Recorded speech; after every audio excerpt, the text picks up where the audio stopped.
Thank you for tuning in once again to the Doty Report on Comprehensive Health. My name is Yolanda Givens and I am your host for tonight.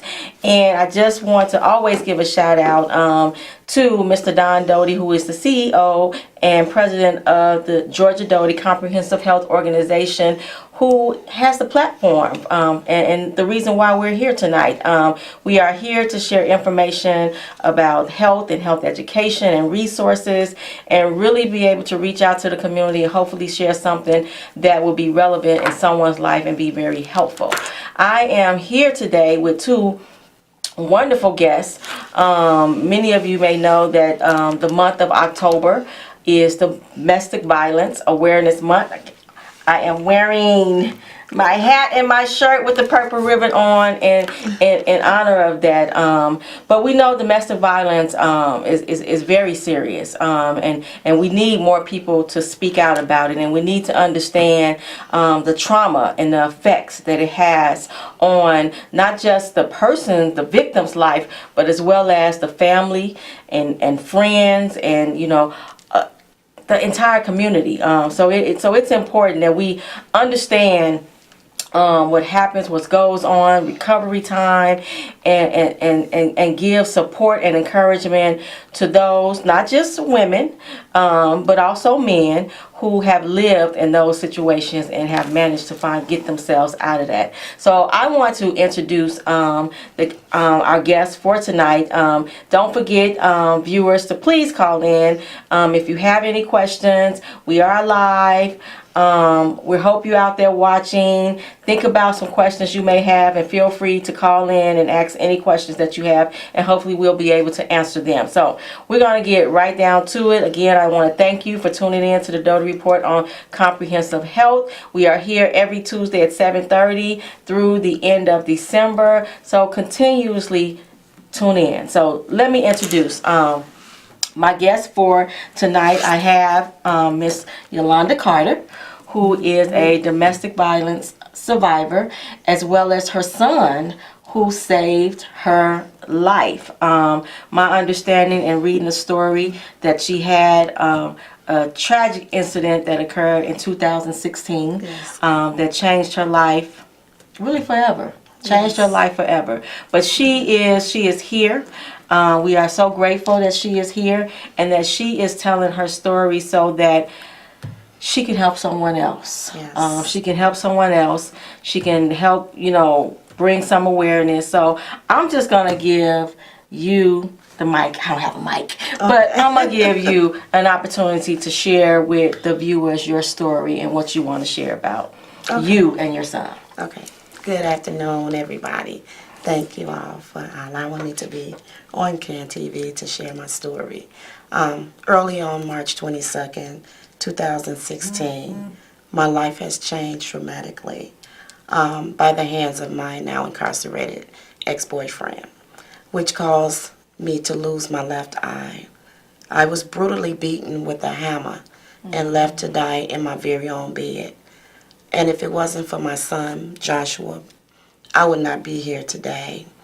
Not only did it cause physical, mental, physical damages, it took a lot out of me, not only myself, my family.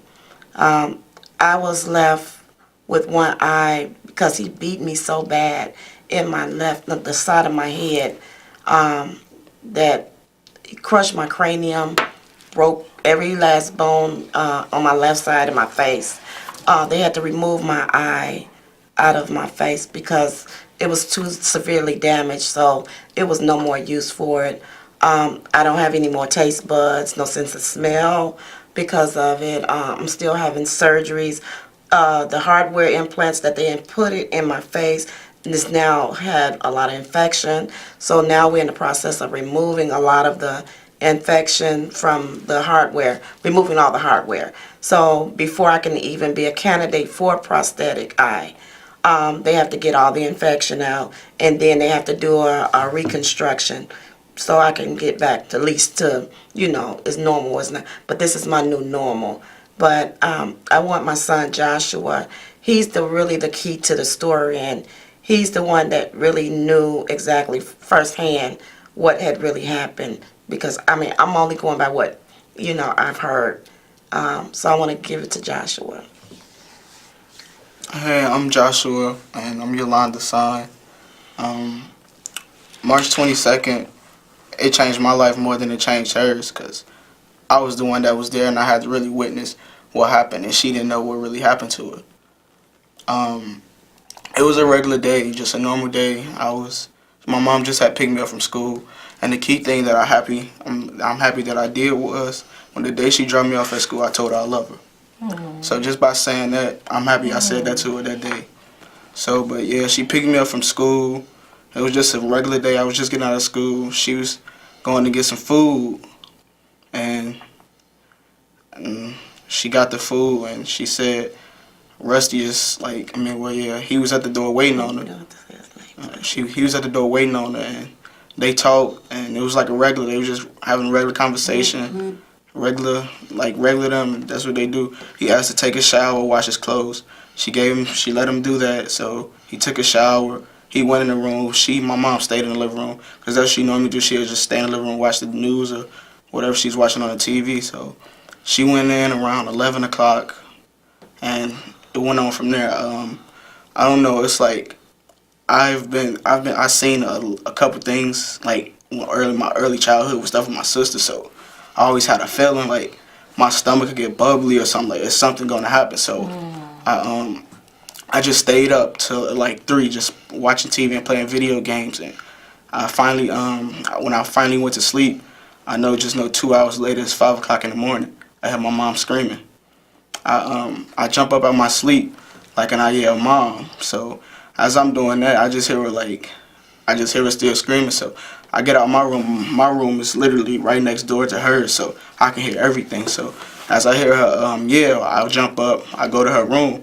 I just see her face is in the bed, just blood everywhere. And so at that moment, I didn't know. So I'm trying to help her, but I run back to my room. I grab my phone. I call 911. As I'm calling 911, I'm on the phone. I run back to the room as I'm calling 911. I'm running out of my room.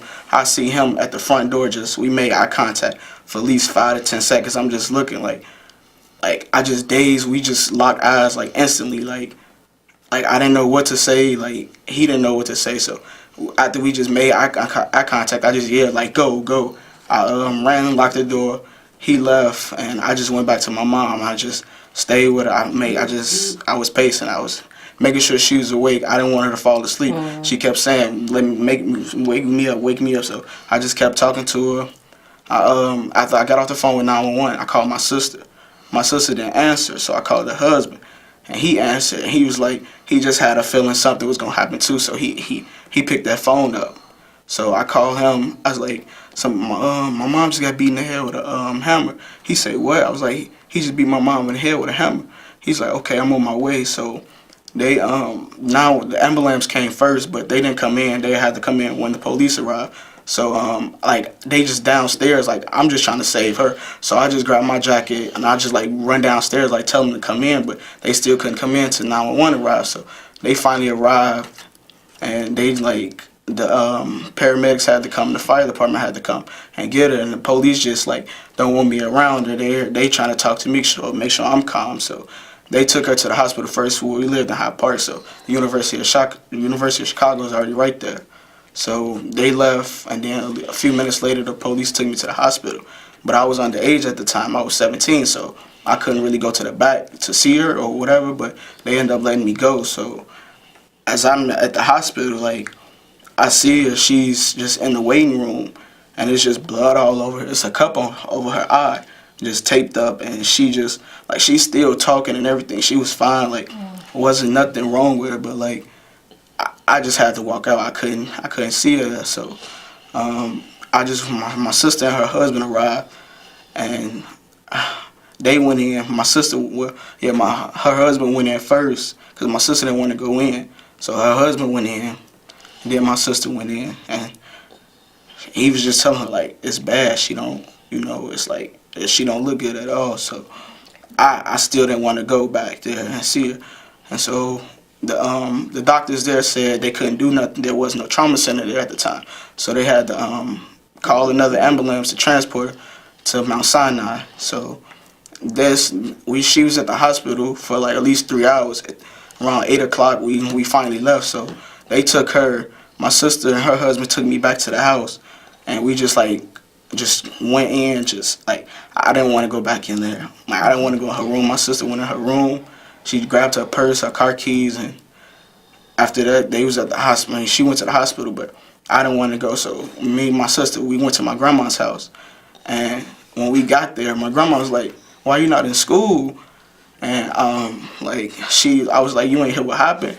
And then she hugged. I told her, and my sister told her, was like, "Yeah, my mom in the hospital." So I just hugged her. Then my auntie lived with my grandma, so she broke down even hard. And then my cousin was there too, and I didn't know what to do. It just broke me down. Like I cried when I was in the car. I cried when I was there. So, man, that's a hard story to tell. You are a very, very brave young man, and I appreciate you being here. I appreciate you being here to share your story. So, Yolanda, were there signs before? What happens in these relationships that you could share to the viewers or someone that's going through it that maybe they haven't realized, they haven't paid attention to, that they should be aware of? Okay. Well, with my story, there was red flags, and there were warning signs. But because of all the good things that he's done for me and was doing, I kind of didn't pay it any attention. I thought that this was something normal. You argue with your mate, but there was nothing ever physical. So I felt that I was not in an abusive relationship. Okay. So I know that he would say little belligerent things or get drunk, and he would say things that was not appropriate to my kids and myself sometimes. But those are things that I was just thinking that was normal. But I did let him know that you would not ever disrespect my children. You would not disrespect me. There was times when I was called bees and stuff like that. But I was like, okay, well, if I'm this, I'm that, I will put them out. But then I would feel bad because I have a very compassionate heart. And I would actually just let him come back, come back. Because he was, always, I'm sorry, I love you, and I will never do it again. But that's things that we always hear. Right. And we have to recognize and know that those are warning signs that we need to keep up front. We need to know that there are signs of when they're trying to manipulate us, and manipulation is something that we could be manipulated and not even know it. Because I know that I was manipulated. I didn't know that until after the fact, and when I learned all the signs, because no one knows the signs, what to look forward to, unless you have really walked into it. Because a lot of stuff that we do is on the norm. It's something that was learned that, well, in my household, I never knew what abuse was because it was not in my home.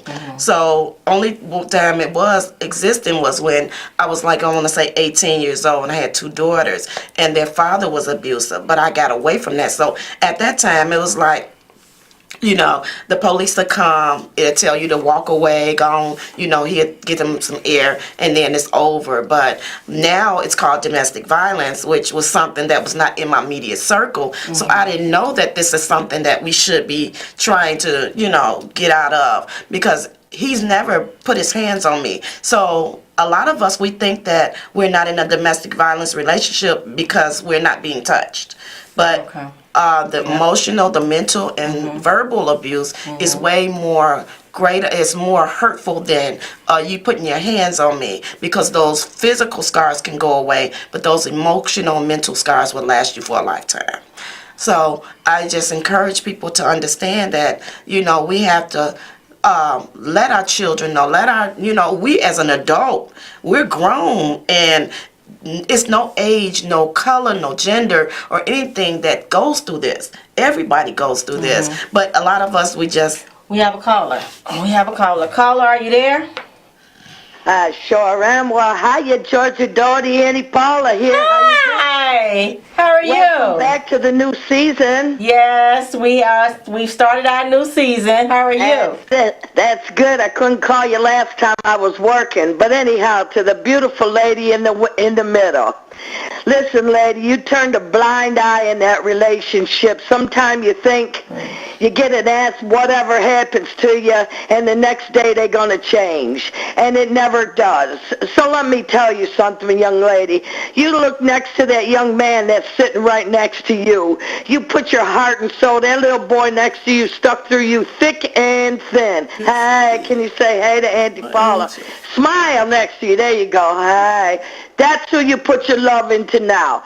Forget about the past and think about the future. That's the new look on you. You look real nice, that little purple eye. Just don't worry about it. Let that boy be your eyes. Let your family be your eyes. And then let Jesus be your eyes. And Georgia, Doty, you are a beautiful mom. You're looking high. You're looking beautiful. But lady, I take my hat off to you. Put the past behind. Are you there? Can you hear me? We can hear you. You put your past behind you, lady, in the middle, and you go forward. And you learn from your mistakes. You're a beautiful woman. Right. You ain't got nothing to worry. Let him go do whatever he got. I don't know how. Look, I'm married 30 years, young lady. 30 years. A couple of times I might have got a kick in the butt once in a while because I talk too much. But my man never put a hand on me. I know my limits with him, but a wife beater is a totally different thing. They sick in the head from when they was a little boy.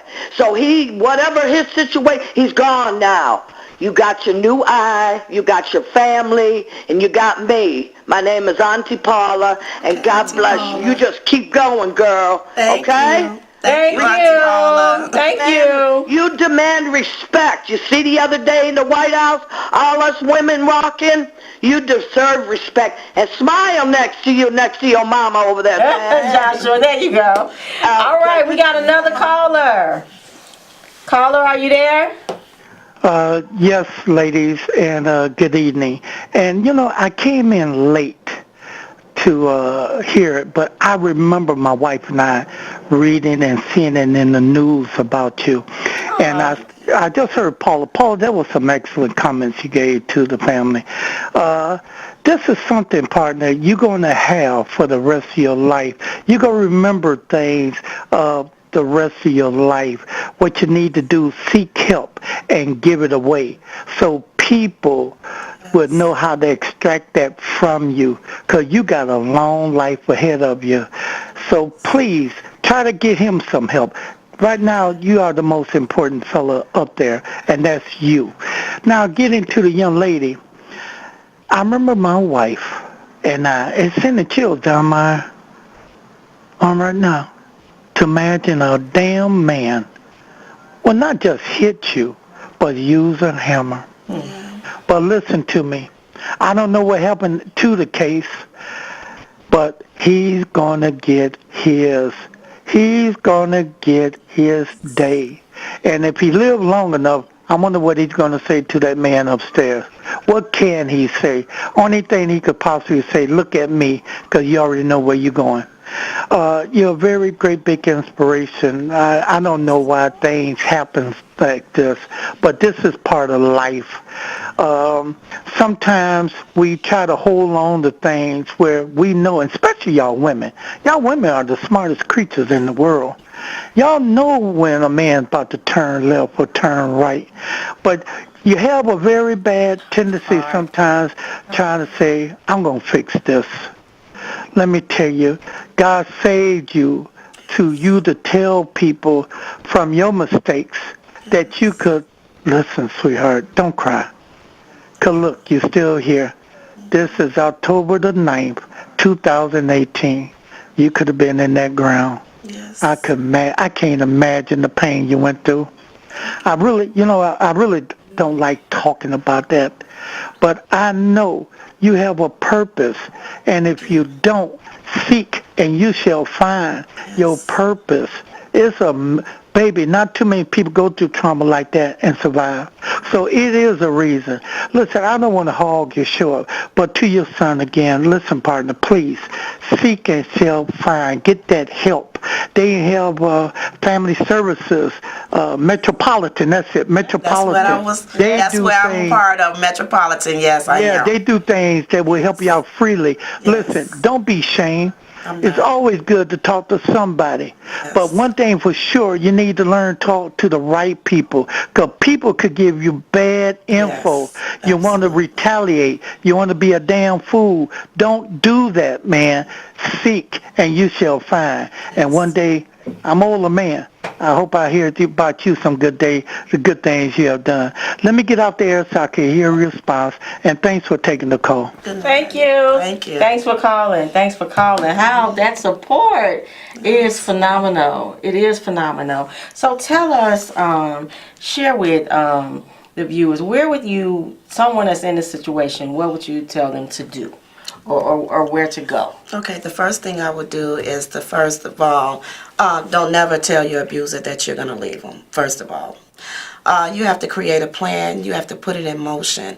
Always have a sign or signal where you can tell someone that if you are in trouble, to give them a code or say something like, I would say, you know what, I need a glass of Kool-Aid. If you call me, I say I'm going to need a glass of Kool-Aid. That means get me some help. And also, don't try to do everything on your own. You have to trust only one person. You can't tell everybody what you're doing. You have to always go in just one person. Always just pay attention to when they are trying to isolate you from anyone, because the thing about this is they will try to keep you from your family or tell you the things that that's not true, but because they feel like I'm the only one there for you, or especially if you don't have family members that's behind you, they make it so that they the only key person that you need, and so they will take you away from everybody. So I just want you to know it's okay to speak up and speak out. Don't suffer in silence, and that's what we want people to know. Let's break the silence. And there are resources, like I said, Metropolitan Family Services was one of the ones that I was a part of and still am today. Just know that you are worth it, and just forgive. Learn to forgive. We can't go with malice in our heart because of what happened to us. We have to love ourselves and just keep on pushing. Domestic violence is something that's not even talked about enough. We need to talk about it. We need to get together and bring this to light so everybody can know. But let's break the silence and get someone that you can trust to be there in your corner with you. So key is finding someone you can trust, and we've heard you talk about and you shared about all the different health challenges and surgery and the cost of that, and being able to access some resources and Metropolitan Family Services. Is that correct? Yeah, 2020 was that 235 East on 103rd Street. That's the one I was out of. That's a great resource. Yes. I know South Suburban Shelter is another one. Yeah, I'm not sure the South address. South Suburban. But there are many resources, and there are, the domestic violence hotline numbers. I don't have the number on me at this particular time, but they do have a lot of resources. So you won't be alone in this, because a lot of people don't like to share what their experience is, because they feel the embarrassment, they're ashamed, and they feel like they're the only ones that's going through it. So no, you're not the only one that's going through it. Let's come together. This is a movement that we need to get to the judicial system so that we can have our own domestic violence month. We share the same month with breast cancer awareness. Not saying that I don't support it, because any one of us can be afflicted with breast cancer. But because both of them are very serious causes, we really need our own month. So we need to fight for that. Yes, we do, Right. because we wear purple for domestic violence, and they wear pink for breast cancer awareness. But we need to have our own month. That's what we really need. We need to raise awareness. That's the And- bottom line. We need to be absolutely. able to speak up. We need to be able to tell someone with our friends. But I want to give Joshua at least a minute. What would you say to a child who is going through this, or a family member, or what words, final words that you could say to our viewers about this experience for you? I was always told kids see everything in a relationship, and they pay attention to everything. They know it. They'll see it before you'll see it. So just pay attention to everything. I did. I always paid attention. Like, that's what I said. I could feel it. Like, I felt it, and it happened. So it's good. So parents, you've heard it from a child. You're going through a situation. There are resources. Yolanda has shared that tell at least one person. Have a plan. Domestic violence is affecting definitely the victim, the survivor, but their children, the larger part of the family, and our entire communities, because the trauma that goes along with it. A child is having to go to school under that distress, or a mom or a dad who's going through it and having to go to work and not being able to function. So it is important that we speak out. And that we advocate for more services and advocate for more education. Let me thank the two of you for being here to share your story and being brave. And so we encourage you, Georgia Doty, we encourage you to continue to share your story. It's kind of crooked. I want to share before we go. The next event for Georgia Doty is the breast and prostate cancer event happening November 28, 2018 at the Charles Hayes Center. Go to our website, GeorgiaDotyInc.org, or look for us on Facebook for more information. Mark your calendars, plan to be there. We thank you again so much for being here. This is Domestic Violence Month. We are trying to raise awareness. Yes. We want people to seek out. We want them to reach out. Speak up To and the speak out. up and speak out. That's it. Speak Hashtag, up and speak up, that's the speak hashtag. out. Speak up and speak out. Again, thank you so much for tuning in to the Doty Report on Comprehensive Health. I am Yolanda Givens. I have been your host, and I will see you next Tuesday at 7:30. Have a great, wonderful, positive, productive rest of the week, and live healthy lives. Thank you so much.